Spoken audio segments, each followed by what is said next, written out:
হেমন্তবালা দেবীকে কবি লিখছেন, আমাকে কোনো অংশেই গুরু বলে গণ্য করলে ভুল করা হবে। তোমার অন্তর প্রয়োজন যে কি তা নিশ্চিত নির্ণয় করে দেবার অধিকার আমার নেই। যাঁরা গুরু তাঁরা সমুদ্রের মতো আপনার মধ্যে আপনি এসে থেমেছেন।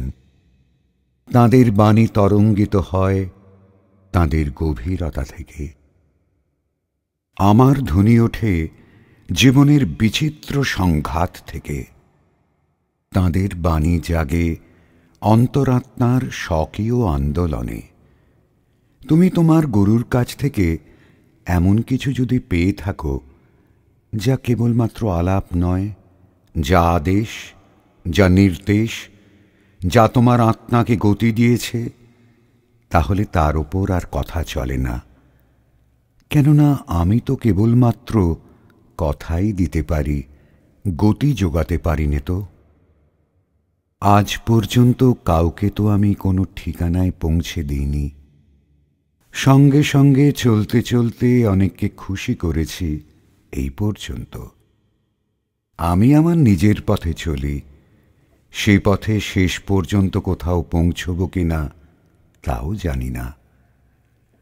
আমার চিত্তের স্বভাবই হচ্ছে নদীর মতো চলা, চলতে চলতে বলা, সে ধারা এক টানা চলে না, নানা বাঁকে বাঁকে চলে।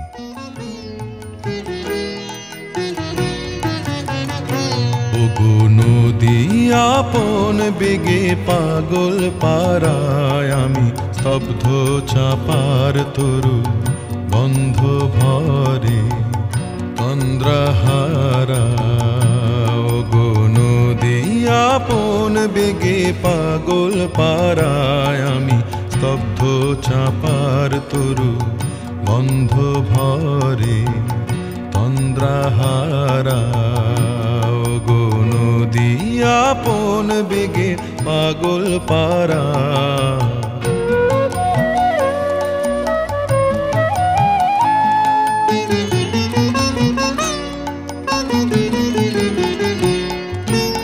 আমি সদা অচল থাকি, গভীর চলা গোপন রাখি। আমি সদা অচল থাকি, গভীর চলা গোপন রাখি। আমার চলা নবীন পাতায়, আমার চলা ফুলের ধারা। ওগো নদী আপন বেগে পাগল পারা।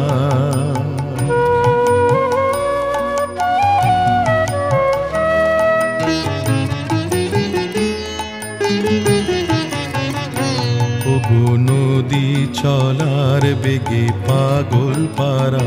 পথে পথে বাহির হয়ে আপন হারা।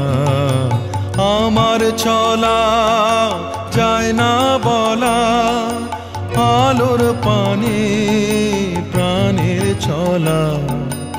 আকাশ বোঝে আনন্দ তার, বোঝে নিশার নীরব তারা।